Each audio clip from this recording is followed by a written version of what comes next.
सावन का महीना चल रहा है। ऐसे में अधिक से अधिक लोग भगवान शिव के बारे में जानने के इच्छुक रहते हैं।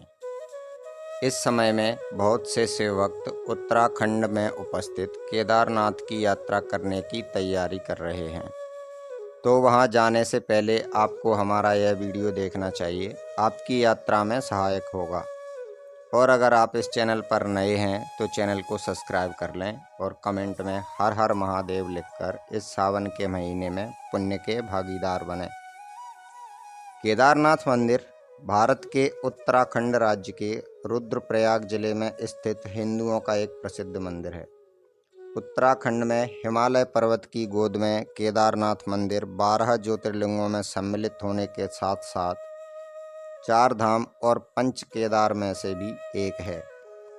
यहाँ की प्रतिकूल जलवायु के कारण यह मंदिर अप्रैल से नवंबर माह के मध्य ही दर्शन के लिए खुलता है, बाकी के 6 महीने बंद रहता है। पत्थरों से बने कथ्यूरू शैली के इस मंदिर के बारे में कहा जाता है कि इसका निर्माण पांडवों के पौत्र महाराजा जन्मेजय ने करवाया था। यह स्वयंभू शिवलिंग अति प्राचीन माना जाता है। केदारधाम की एक प्रसिद्ध प्रचलित और पौराणिक कथा के अनुसार एक समय माता पार्वती भगवान शिव से प्रश्न कर रही थीं, हे स्वामी, हमें केदारधाम के विषय से संबंधित कुछ जानकारी दीजिए। हमें बताइए कि यह तुम कब से रह रहे हो। माता पार्वती के प्रश्नों का उत्तर देते हुए भगवान भोलेनाथ कहते हैं कि हे पार्वती, पृथ्वी लोक पर स्थित केदार धाम उन्हें बहुत पसंद है और वह अपने सभी गणों के साथ केदार धाम पर हर समय निवास करते हैं। माता पार्वती को आगे बताया कि वे पृथ्वी लोक पर मौजूद उस स्थान पर तब से निवास कर रहे हैं जब से उन्होंने सृष्टि बनाने के लिए ब्रह्मा जी के रूप में अपना अवतार लिया था। आगे हम बात करेंगे केदारनाथ की महिमा और इतिहास के बारे में। जी हाँ, केदारनाथ की बड़ी महिमा है, यह आप सभी को पता है। उत्तराखंड में बद्रीनाथ और केदारनाथ ये 2 प्रधान तीर्थ माने जाते हैं। दोनों के दर्शनों का बड़ा ही महत्व होता है। केदारनाथ के संबंध में कहा जाता है कि जो व्यक्ति केदारनाथ के दर्शन किए बिना अगर बद्रीनाथ जी की यात्रा करता है तो उसकी यात्रा निष्फल जाती है। तो अगर आप भी 4 धाम की यात्रा पर जाते हैं तो सर्वप्रथम बाबा केदारनाथ के दर्शन करें और फिर भगवान बद्रीनाथ की यात्रा प्रारंभ करें। केदारनाथ सहित नर नारायण मूर्ति के दर्शनों का फल समस्त पापों के नाश का जीवन मरण के चक्र से मुक्ति प्रदान करता है। इस मंदिर की बात की जाए तो यह मंदिर एक 6 फीट ऊंचे चबूतरे पर बना हुआ है। मंदिर में मुख्य भाग मंडप और गर्भगृह के चारों ओर प्रदक्षिणा पथ है। बाहर प्रांगण में नंदी बैल वाहन के रूप में विराजमान है। इस मंदिर की आयु के बारे में कोई ऐतिहासिक प्रमाण तो नहीं है, पर 1000 वर्षों से केदारनाथ एक महत्वपूर्ण तीर्थ रहा है। मंदिर के निर्माण की बात की जाए तो कहा जाता है कि इस मंदिर का निर्माण पांडवों के पौत्र महाराजा जन्मेजय ने करवाया था।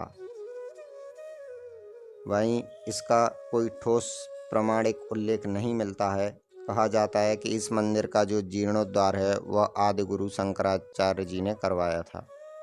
मंदिर को 3 भागों में बांटा जा सकता है, जैसे गर्भगृह, मध्य भाग और सभा मंडप। गर्भगृह के मध्य में ही भगवान श्री केदारेश्वर जी का स्वयंभू ज्योतिर्लिंग स्थित है। हिंदू शिव पुराण के अनुसार केदारनाथ ज्योतिर्लिंग की कथा भी बहुत प्रचलित और प्रसिद्ध है। केदारनाथ ज्योतिर्लिंग की कथा के अनुसार बहुत समय पहले नर और नारायण नाम के 2 भाई हुआ करते थे। दोनों भाई शिव जी के बड़े भक्त थे। दोनों भाइयों ने भगवान शिव की एक पार्थिव प्रतिमा बनाई और दिन रात उसकी भक्ति में लीन रहते थे। इन दोनों की अपने प्रति इतनी भक्ति देखकर भगवान शिव इनसे बहुत प्रसन्न हुए और इनको साक्षात दर्शन दिए। भगवान शिव ने दोनों भाइयों से वरदान मांगने के लिए कहा। तब दोनों भाइयों ने भगवान शिव से मांगा कि आप हमेशा जन कल्याण के लिए केदारनाथ धाम में हमेशा के लिए विराजमान हो जाइए। इसके पश्चात भगवान शिव केदारनाथ धाम में ज्योतिर्लिंग के रूप में हमेशा के लिए उपस्थित हो गए। अगर आप भी भगवान केदारनाथ जाना चाहते हैं तो उनके अगर दर्शन करना चाहते हैं तो उनके दर्शन का जो समय है, केदारनाथ जी का मंदिर आम दर्शनार्थियों के लिए प्रातः 6 बजे खुलता है। दोपहर 3 से 5 बजे तक विशेष पूजा होती है और उसके बाद विश्राम के लिए बंद कर दिया जाता है एवं पुनः शाम 5 बजे जनता के दर्शनों हेतु मंदिर खोला जाता है, क्योंकि रात्रि 8:30 बजे केदारेश्वर ज्योतिर्लिंग का मंदिर बंद कर दिया जाता है। अगर आप केदारधाम जाना चाहते हैं तो केदारधाम तक कैसे पहुँचें, उसके लिए हम आपको बताते हैं।